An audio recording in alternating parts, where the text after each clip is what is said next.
वैसे हाथ बहुत पसंद आया तुम्हारा। म्हणजे इंजेक्शन देती हो तो पता ही नहीं चलता। पता कैसे चलेगा? ध्यान तो कहीं और रहता है तुम्हारा। पता है तुम्हें? हाँ, सब पता है मुझे। कहाँ देखते हो, क्या सोचते हो, सब। वैसे ये मीठी मीठी बातें करने के अलावा और काम क्या करते हैं आप? बस एक छोटा मोटा रियल एस्टेट का कामकाज है। भगवान की दया से गरीब का पेट भर जाता है। भगवान आप जैसा गरीब सबको बनाए। आराम कीजिए। क्या कर रहे हैं आप? सोडा मतलब इरादा क्या है आपका? सोचता हूँ तुझे भी मेरे जैसा गरीब बना ही दो। अच्छा, तो बना ही दीजिए।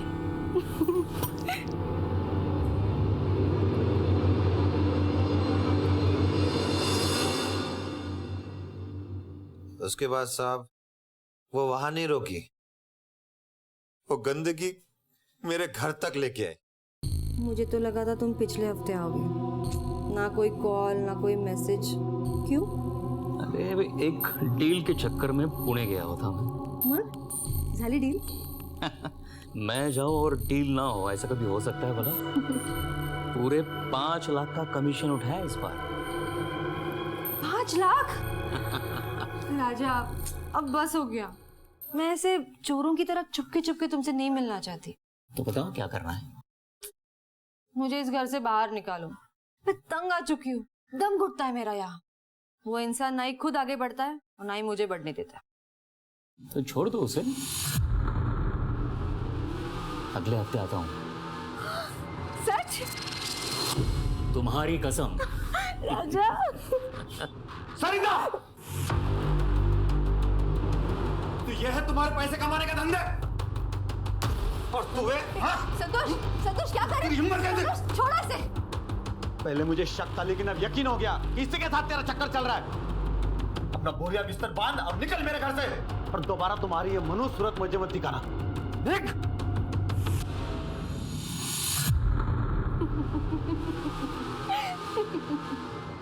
तू क्या मुझे घर से बाहर निकालेगा? 2 कौड़ी के आदमी। मैं ही तुम्हारे साथ नहीं रहना चाहती, समझे? चलो राजा, चलो। उसके बाद साहब मैंने उसे मेरे जिंदगी से निकाल दिया। कोर्ट में लीगल प्रोसेस की मैंने डिवोर्स के लिए।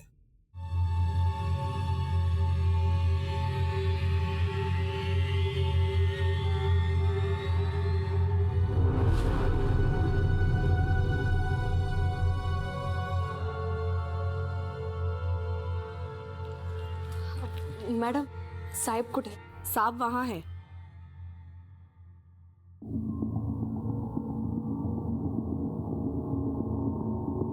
साहेब, साहेब मला एक कंप्लेंट करायची आहे।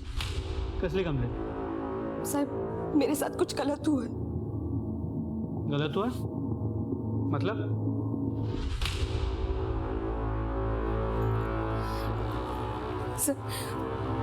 सर मुझे लगता है कि मेरा अबॉर्शन कर दिया, वो भी बिना मेरा मर्जी के। देखिए, आप जो कुछ भी हुआ है हमें डिटेल में और साफ साफ बताइए। सर 3 महीने पहले डॉक्टर सावंत के पास गए थे। उन्होंने कहा कि मैं प्रेग्नेंट हूँ। मैं, मेरे पति, सास ससुर, हम सब खुश थे। लेकिन मेरे बच्चे के जन्म लेने से पहले ही एक टेंशन जन्म ले चुका था। आई तुला बोलो ना मी तिला समजावतो म्हणून। हे बघ चंदू, तू तुझ्या बायकोला काय ते समजाव। अगर इसने बच्ची को जन्म दिया ना तो इसे इसके बाप से 5 लाख रुपया लाने को बोल, वरना इसे और इसकी बेटी को घर से बाहर निकाल दूंगी मैं। लेकिन आई, मेरे बाबा इतने सारे पैसे कहाँ से लाएंगे? आधीच त्यांनी तुम्हाला 2 लाख रुपये दिले आहेत ना मग? बघ चंदू बघ, कैसी गिनती कर रही है। आणि काय ग, तेरे बाप से जो पैसे लिए वो मैंने अपनी अय्याशी के लिए लिए क्या? तेरे पति के काम धंधे के लिए लिए, समझी तू? जबान लड़ाती है। आई आई आई तू शांत रहा, मी तिला समजावतो। देख आरती, अगर बच्ची पैदा करेंगे तो उसके शादी का, उसके दहेज का पैसा कहाँ से लाएंगे हम लोग? अरे पहले उसे जन्म तो लेने दो। जन्म लेने के बाद क्या होगा? वो कुछ नहीं, अब ज्यादा दिमाग चलाने की जरूरत है नहीं। मैंने सब सोच लिया, सब पता कर लिया। मंजे, राजकोट में मेरा एक दोस्त है जिससे हमें पता चलेगा बेटा है या बेटी। एक छोटा सा टेस्ट होगा, अगर बेटी होगी तो गिरा देंगे, बात खत्म। फिर अगले हफ्ते मेरे पति मुझे राजकोट लेकर चले गए। वहाँ पे एक छोटे से क्लिनिक में मेरा टेस्ट करवाया गया।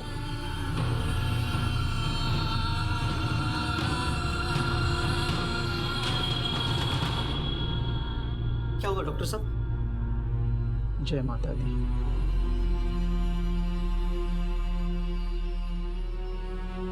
सर, मेरे पति और सास को लड़की नहीं चाहिए थी। लोगों ने उस वजह से मेरी जिंदगी का तमाशा बना के रख दिया था। और तो और उन लोगों ने मुझे बिना बताए मेरा अबॉर्शन करवाया।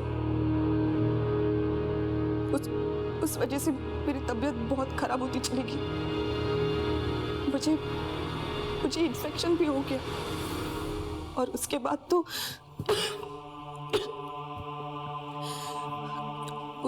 तो उन लोगों ने मुझे मेरे मायके भेज दिया। आणि आता तर काय, माझ्या नवऱ्याने दुसरं पण लग्न केले। सर, ये मेरे रिपोर्ट्स जिंदगी बर्बाद करून टाकली होती त्यांनी माझी। और कहाँ हुआ था ये अबॉर्शन? सर, वो मेरे पति मुझे भवानी सारी केंद्र में लेके गए थे।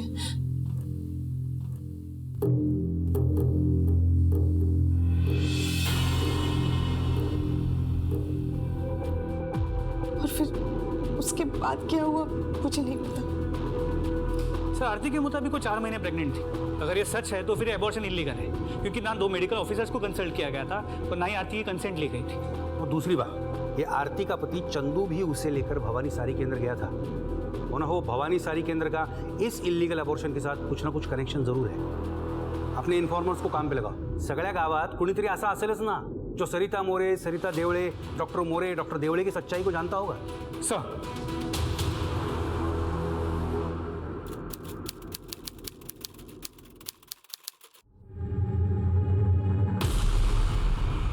अरे भाई सुनो, क्या हो रहा है? अरे भाई टेंशन मत लो, ऑपरेशन चल रहा है, सब ठीक हो जाएगा।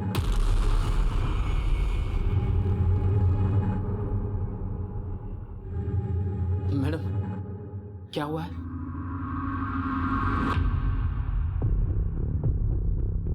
मुबारक हो, बेटा हुआ है आपको। माँ और बच्चा दोनों तंदुरुस्त हैं। आपकी बड़ी मेहरबानी मैडम। अगर आपका ये दवाखाना ना होता तो ना जाने क्या हो जाता। अरे ये सब तो मेरा फर्ज है, और वैसे भी आपको अच्छी सी मिठाई लानी चाहिए। सबका मुंह मीठा कीजिए। जी, मैं अभी लेके आता हूँ। जी।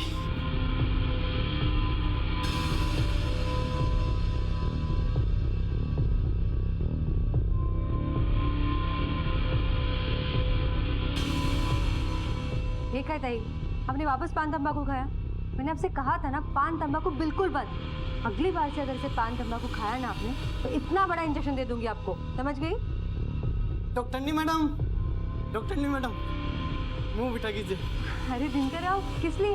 हमारे बेटे का रिजल्ट है, फर्स्ट क्लास से पास हुआ मेरा बेटा। अरे वाह, बहुत बहुत बधाई हो। पूरा लीजिए। नहीं नहीं, बस बस। ये सब आपकी वजह से मुमकिन हुआ। उसके परीक्षा के टाइम जब बुखार हुआ था, आपने ठीक किया था, तभी ये सब हुआ, नहीं तो नहीं हो पाता। अरे इसमें कौन सी बड़ी बात है, ये तो मेरी ड्यूटी है। सरिता, एमएलए साहब के घर भी जाना है, याद है ना? नहीं, हाँ नहीं, आप जाइए, मैं 5 मिनट में पेशेंट को बहरहाल हर बार भवानी साड़ी शॉप का नाम सामने आने पर पुलिस ने अपनी तहकीकात तेज कर दी और एक सिरे को टटोलने लगी। डॉक्टर सरिता मैडम, अरे वो तो साक्षात भगवान का दूसरा रूप है। ना जाने कितने लोगों की जान बचाई है उन्होंने।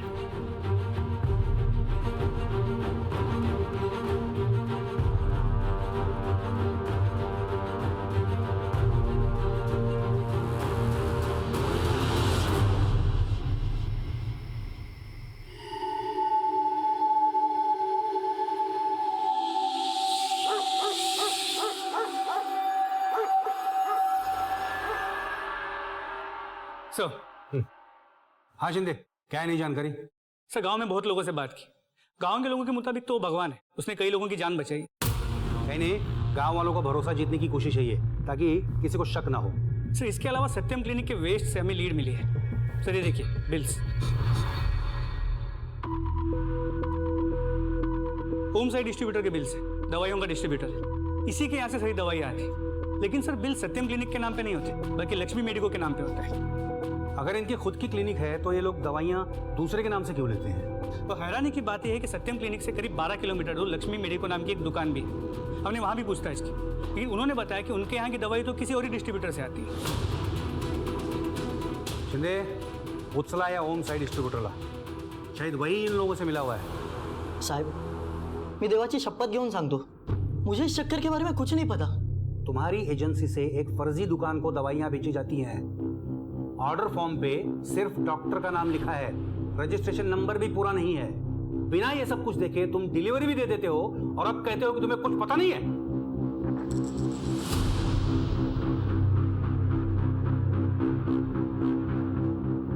साहब, मुझे पता है कि लक्ष्मी मेडिको नाम की मेडिकल की दुकान है।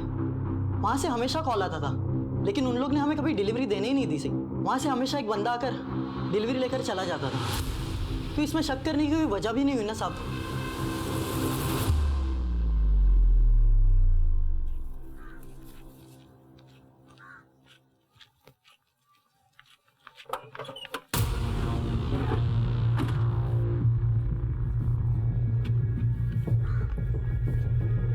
क्या हुआ सर?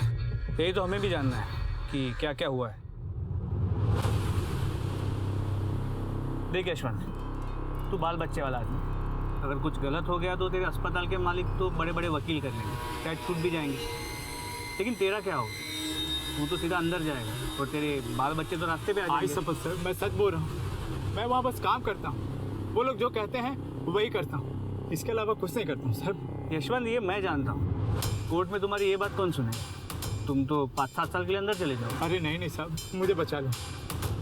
आप जो बोलोगे सो करने के लिए तो। अच्छा एक बात बताओ, इस सत्यम क्लिनिक में कभी किसी की मौत हुई है या फिर कोई परमानेंटली अपाहिज हो गया हो?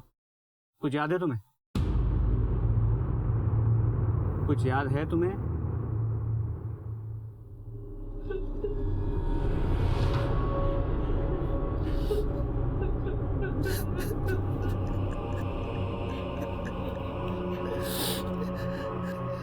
जानवी का एक लड़के के साथ अफेयर था।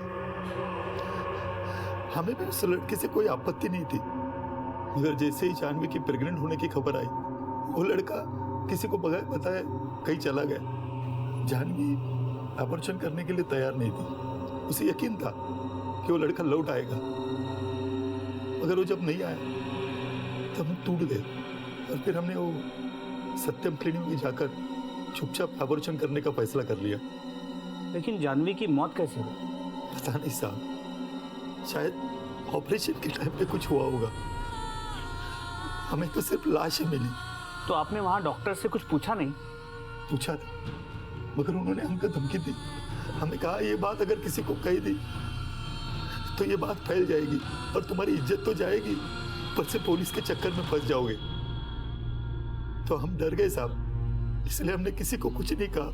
आपने ये सत्यम क्लिनिक ही क्यों चुना? 6000 में काम हो जाता है, सस्ता भी है, उसका नाम भी बड़ा था। लेकिन साहब हमें क्या पता था हमारी बेटी। सर, जानवी के माता पिता ने स्टेटमेंट दे दी है। इसके अलावा ये कुछ बर्थ सर्टिफिकेट की कॉपीज है जो हमने कॉर्पोरेशन से मंगाई थी, जो डॉक्टर मोरे ने इशू की, और ये सभी फर्जी है।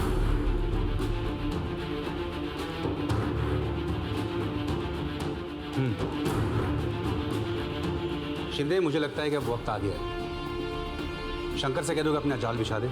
वरात कोणाची काढायची? एक साड़ी की दुकान। और अहमदनगर डिस्ट्रिक्ट के सिविल सर्जन विनय मयेकर को भी इन्फॉर्म कर दो, क्योंकि ऐसे मामलों में उन्हीं की मदद से केस को सुलझाया जा सकता है। सर, वो क्या है ना कि मेरी बीवी का कहना है कि बच्चा गिराना पाप है। ऐसा पाप वगैरह कुछ नहीं होता है, तुम चिंता मत करो, उसे कुछ भी नहीं होगा। बस उसे चेकअप करवाने के बहाने से कल यहाँ ले आना। ठीक आहे साहेब डॉक्टर मॅडमने भेटून थोडं बोलू शकतो? थोडं तसल्ली करणं आहे ना इसके लिए. अच्छा चलो.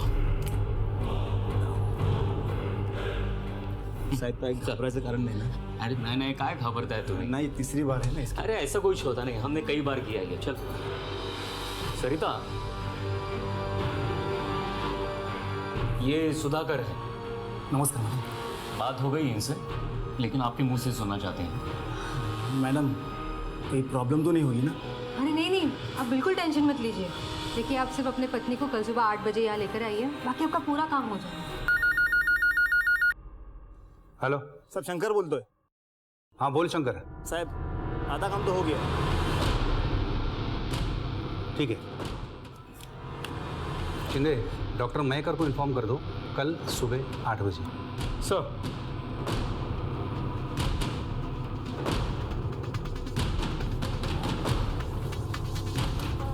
आराम से प्रदीप, आराम से.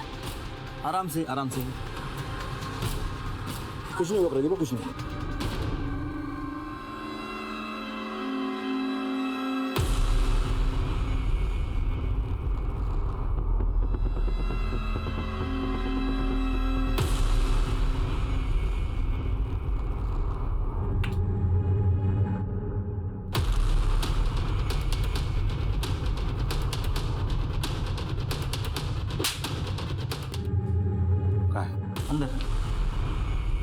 एक मिनट, जो जहां है वैसे ही रुकिए. ये क्या बदतमीजी है? यहाँ सर्जरी चल रही है, आप ऐसे अंदर नहीं आ सकते, बाहर जाइए. देखिए ये कोई पेशेंट नहीं है, ये हमारे डिपार्टमेंट की लेडी कांस्टेबल है, कांस्टेबल अनीता. क्या? Thank you Anita. Welcome sir. और ये डिस्ट्रिक्ट सिविल सर्जन है, और हाँ असली है, इनका काम करने दीजिए. एक काम करो, सब सामान और डॉक्यूमेंट्स सब कर लो और टेस्टिंग के लिए ले चलो. देखिए आप हमारे सामान को हाथ नहीं लगा सकते. मैंने किया क्या है? ये जो भी पूछे उन सारे सवालों के जवाब हमें चाहिए. हाँ, क्या मैं आपके मेडिकल डिग्री सर्टिफिकेट देख सकता हूँ? ये लीजिए.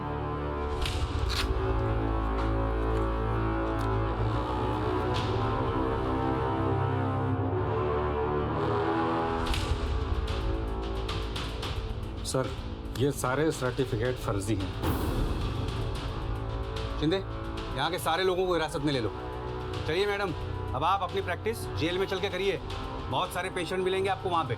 चलिए. देखिए मेरी बात सुनिए आप. छोड़िए मुझे, मेरा हाथ छोड़िए, मेरी बात तो सुनिए.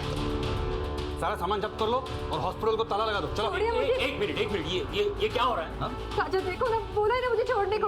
मुझे मंत्री जी से बात करने दीजिए. जिससे बात करनी है बात कर लो, लेकिन पुलिस स्टेशन चल के इसी में लेके चलो. चलो. ये क्या तरीका है? मेरी बात सुनिए, आप ऐसे नहीं कर सकते. मेरी बात तो सुनिए. हाँ तो राजा साहब, वाह, शादीशुदा होने के बावजूद दूसरी शादी की तुमने सरिता से. नकली सर्टिफिकेट्स बनवाए, पूनम नगरी पतपेड़ी के अकाउंट में 40 लाख रुपए जमा करवाए.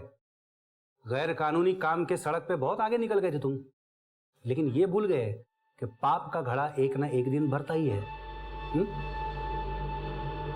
साहब, हमारे ख्याल मिलते थे, हम दोनों में ही आगे बढ़ने की आग थी, और हम अपनी शादीशुदा जिंदगी से खुश नहीं थे. एक साथ हो गए, मेरी मेहनत और इसका दिमाग. वाकई बहुत मेहनत की तुमने. अब वक्त आ गया है उस मेहनत के फल खाने का. मुझे कबूल है कि मैंने बिना डिग्री के प्रैक्टिस की. उसके पहले मैं जिस अस्पताल में नर्स थी, वहाँ मैंने ये सारा काम किया था. बस पैसा और नाम डॉक्टरों को मिलता था, लेकिन मैंने पूरी ईमानदारी से ये सारा काम सीख लिया था.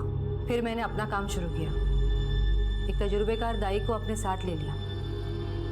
मैं मानती हूँ कि कुछ गलतियाँ हुई हैं मुझसे, पर बड़ी से बड़ी डिग्री रखने वाले डॉक्टरों से क्या गलतियाँ नहीं होती? दूसरों की गलतियां गिनाकर तुम अपने आप को सही साबित नहीं कर सकती सरिता. तुमने बिना किसी पढ़ाई, बिना किसी ट्रेनिंग के इतना बड़ा काम शुरू किया जिसमें लोगों की जान दांव पे लगी होती थी, और अपना नाम, अपना पैसा कमाने के चक्कर में तुमने बहुत सारे गैर कानूनी काम किए हैं. अब तुम्हारे सारे गलतियों की सजा तुम्हें कानून देगा.